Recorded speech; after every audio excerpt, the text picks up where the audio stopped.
to the third story on News Epicenter. Amidst the war in Ukraine and US President Joe Biden's message to the Russian government, Putin has said that Russia should stand ready to resume nuclear weapons tests, announcing the suspension of its participation in the New START treaty, the last remaining nuclear arms control pact with the US. After the United States announced a $500 million arms package for Ukraine, Putin accused it of openly declaring its goal of inflicting a strategic defeat to take control of Russian nuclear facilities.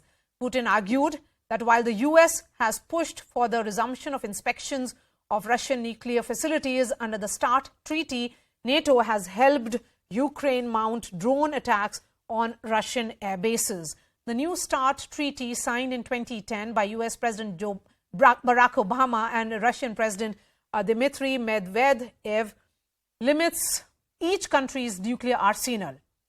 The agreement also mandates on-site inspections to verify compliance. Just days before the treaty was due to expire in February 2021, Russia and the US agreed to extend it for another 5 years.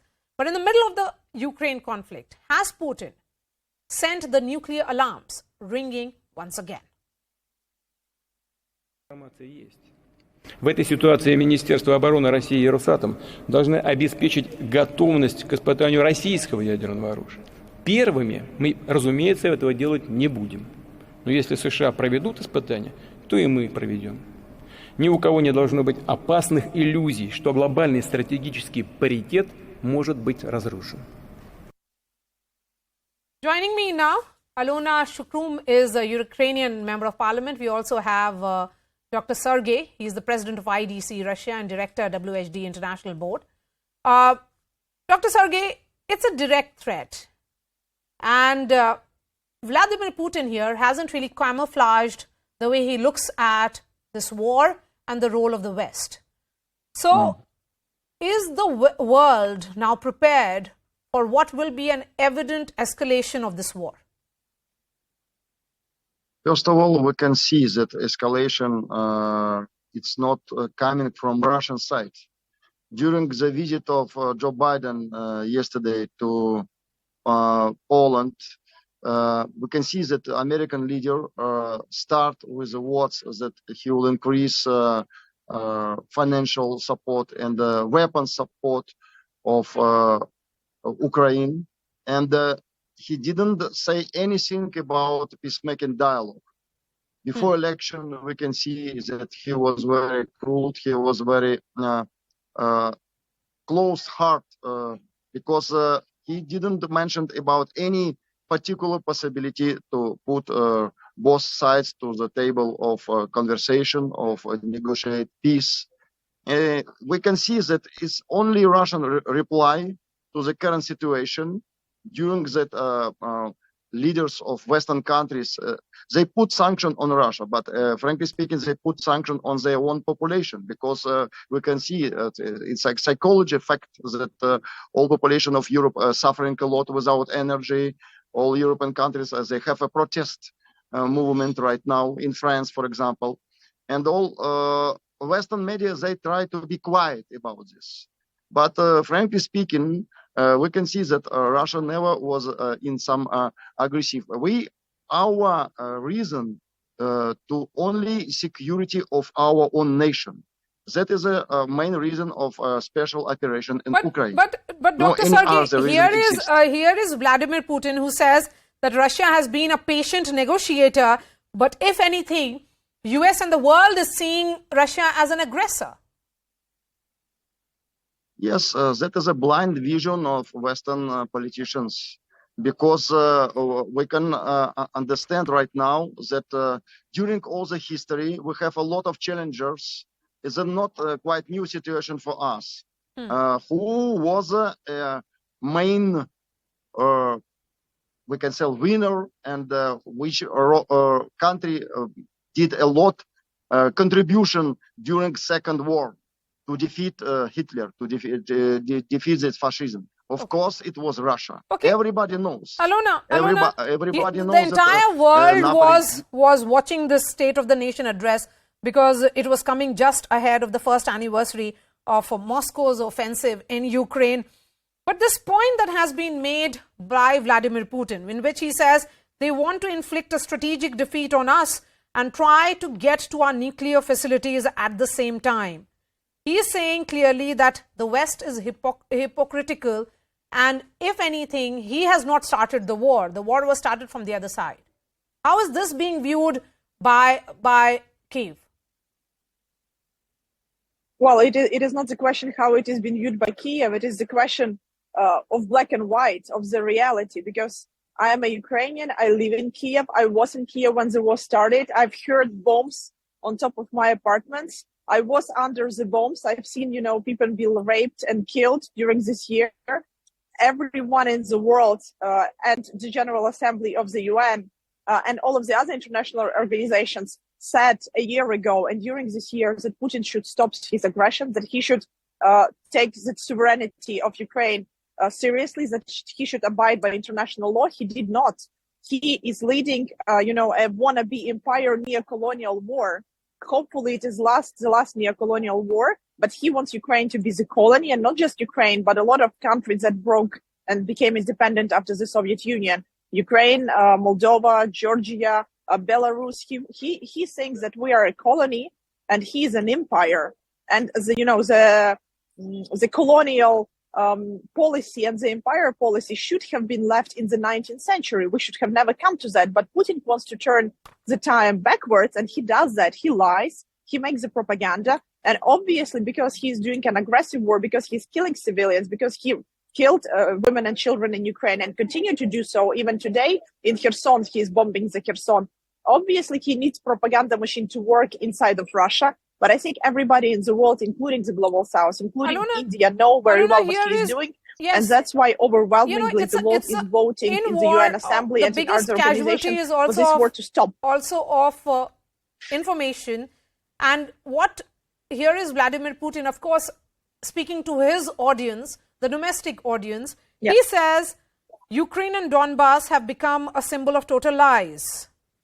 And he has accused the West of withdrawing from fundamental agreements and giving hypocritical statements, and covering us with an umbrella. The fact is that despite all sanctions against Russia, Vladimir Putin is not backing off.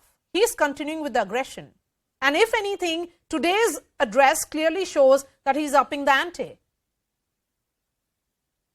For me, the today address shows that he is losing, actually. And he knows that he is losing. That's why he needs a propaganda machine. The only resort he ever had 6 months ago, 3 months ago, and the only resort he has now is the threat of nuclear. But we know that if a country who is a nuclear country will do something against a country which is not nuclear, because Ukraine gave up voluntarily the nuclear weapons, and you know that in 1991 we gave up the nuclear weapons voluntarily. If the country who is a nuclear state attacks us, I think this would be the last drop to destroying the whole architecture of international peace all over the world. And I'm sure that India will not let it go, as it will not be forgotten by any nuclear state in the world, because the balance actually that we've had, it was not a great balance, but at least it was some kind of balance, was based on those nuclear agreements. And Russia as a nuclear state is threatening us who do not have nuclear powers to just, destroy us with nuclear. Obviously, the world cannot just look at that. And we do actually thank India because Indian parliamentarians often vote in favor of Ukraine and in support of Ukraine, and say that Russia is an aggressive state in a number of international forums. I think we are coming back to this point where Putin has nothing else to say other than the threat of nuclear, and obviously he should be stopped, because even the threat of nuclear, it is not normal. It is, the topping point of all that we've had during this horrible year. So you are seeing this as a tipping point. Dr. Sergey, is this more of a desperate messaging that is coming from Moscow? No, that message which was spoken by Vladimir Putin, it's our reply for the challengers, new challengers. We can see that right now is not a war between Russia and Ukraine. First of all, that is a conflict of civilization. Western part of the world, superforce American politicians, which involved all European political leaders to this conflict, particular conflict, is usually the practice of American policy to do something not directly, as but you know, as a indirectly. Ukrainian woman, I will not listen to. I will not motivate listen to them this to propaganda. this It conflict. is an aggression Yeah. of Russian Federation towards me personally, without towards any Ukrainian ambition. women, towards Ukraine. They do not want Ukraine to exist. They just want Ukraine to be a colony of Russia. This has nothing to do with NATO. This has nothing to do with US. This has something to do with us wanting to be an independent country and being an independent country. And Putin doesn't want that. He wants to build an empire. He's trying to build an empire, and he is killing right now a lot of people in the world. I think that India knows too well, you know, what it is when somebody doesn't consider you to be an independent nation. Ukraine will fight till the end. Ukraine is a nation. Ukraine has its own history, its own tradition, its own language. It will never be a part of Russia. And I think that Putin actually done a horrible thing of making sure that Ukrainians will never even want to be friends with Russia anymore, because we've had so many lies, so much propaganda, so much blood, and so much tears because of you and because of Ukrainian, because of Russia just wanting to be an empire that, you know, for ages it will be there. The only thing that could be done, Putin should be stopped by Russians from the inside. The Russian elite and Russian population should finally realize what Putin is doing, despite of all the propaganda. And Putin should be stopped, and Ukraine should be restored in international recognized borders of 1991, as Russia actually recognized us.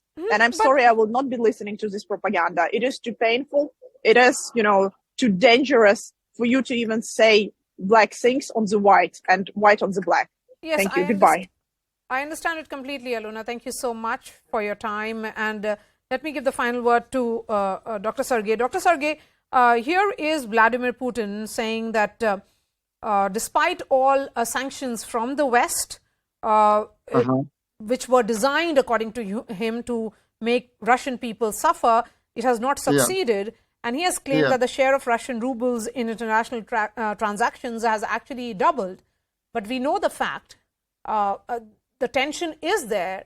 It may not have succeeded completely, but one thing that is becoming increasingly clear is that Russia here is being seen as expansionist. Yes, we can see that the conflict of civilization, Western and Eastern part of the world, is dramatic, and the financial war is like a continuum of the real weapon war. But we have such a positive things that rupee rubles transaction already start, and Russia start to negotiate with other Asian countries and Eastern countries with trading very positively. But first of all, I want to reply to the lady. I'm very sad to say this, but it's true that right now Ukraine is a colony of USA. That is a truth. So you are saying that it's a colony of USA. She said that Russia wants it to be the colony of Moscow. Thank you so much for your time, Dr. Sergey and Aluna.